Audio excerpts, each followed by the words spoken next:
एकर तर्ज बड़ा बढ़िया बा। यहाँ माता बहन बेटी लोग भी बैठल बड़े। गीत तर्ज या भाव या बिरहा वैसने होके जौन की परिवार में सुनल जा सके और सब ओकरा के ग्रहण।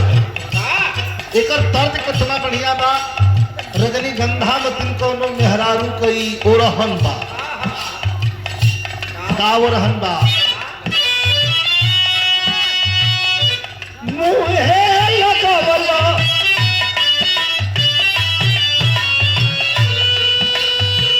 अरे मुहे लगवला जवन आजू ना चिखाएगा।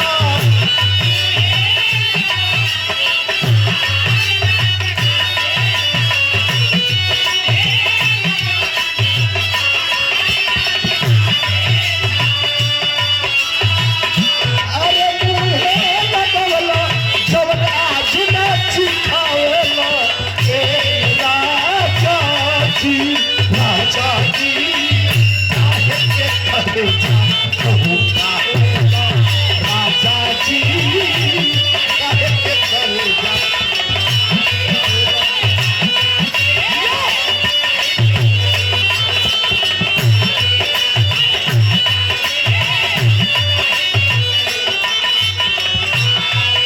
ऐसे बढ़िया लाइन हमार बा। ए माई माई हो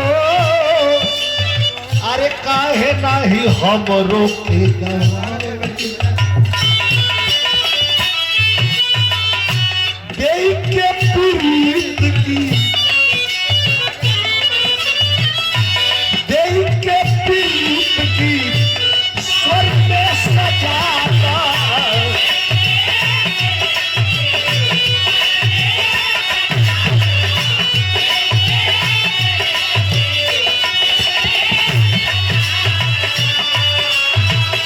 सिरियापुर का तेरी माई सजना पड़ोगा।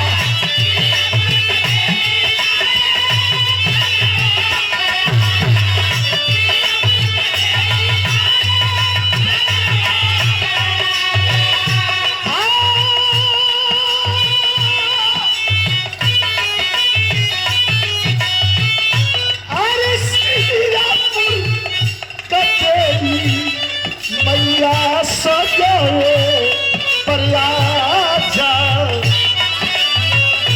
दर्शन देखा के भाग भगतन के जगाओ।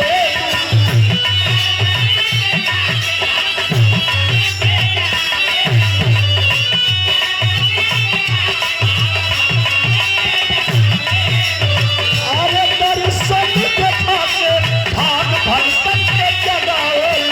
ए मैया हो भाई हो काहे नाही हमरो के गवाए।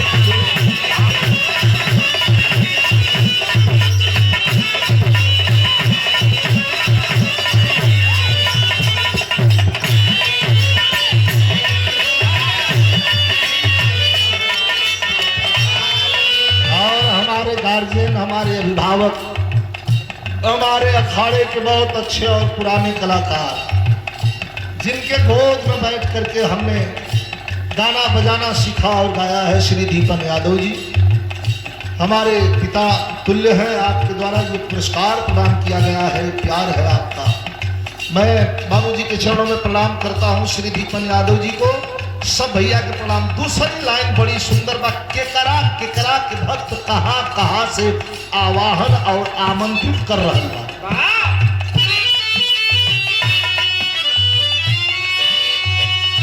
मिर्जा विंध्याचल का देवी मैया विंध्याचल का देवी मैया गंगा के किनार से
बड़े भैया बिरहा के बड़े प्रेमी और हमारे बड़े शुभचिंतक आदरणीय बाबू बंधु सिंह जी,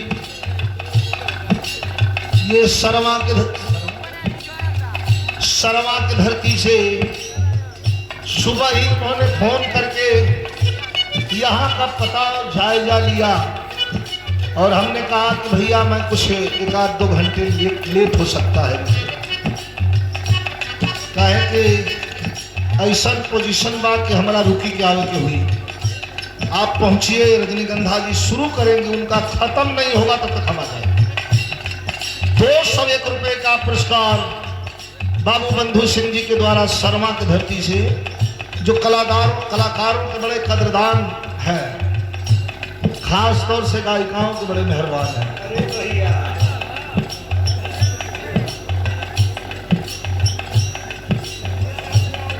अरे गणिकाएं ना कभी भाई, आखिरी लाइन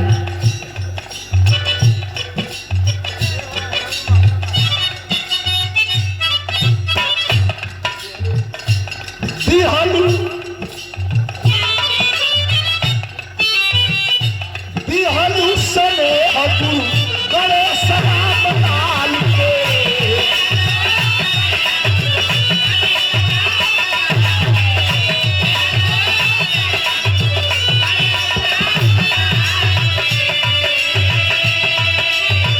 दिहलू तारा तारा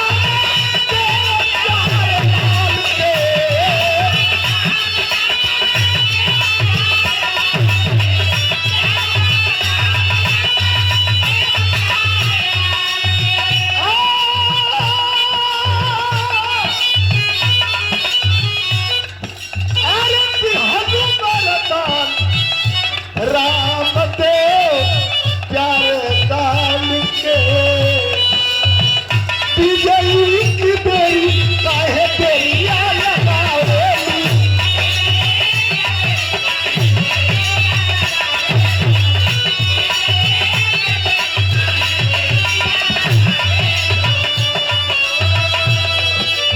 अरे विजयी की बेरी काहे बेरिया लगावेलू। माई हो अरे काहे नाही हमरो के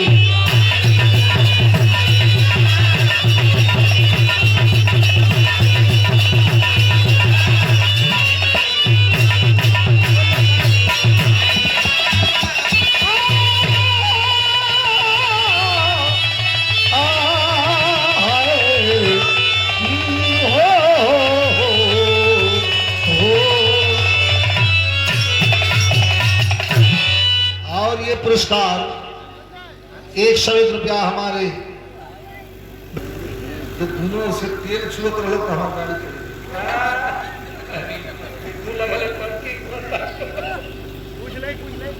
अब ड्राइवर लगल उतर के टंकी के उतार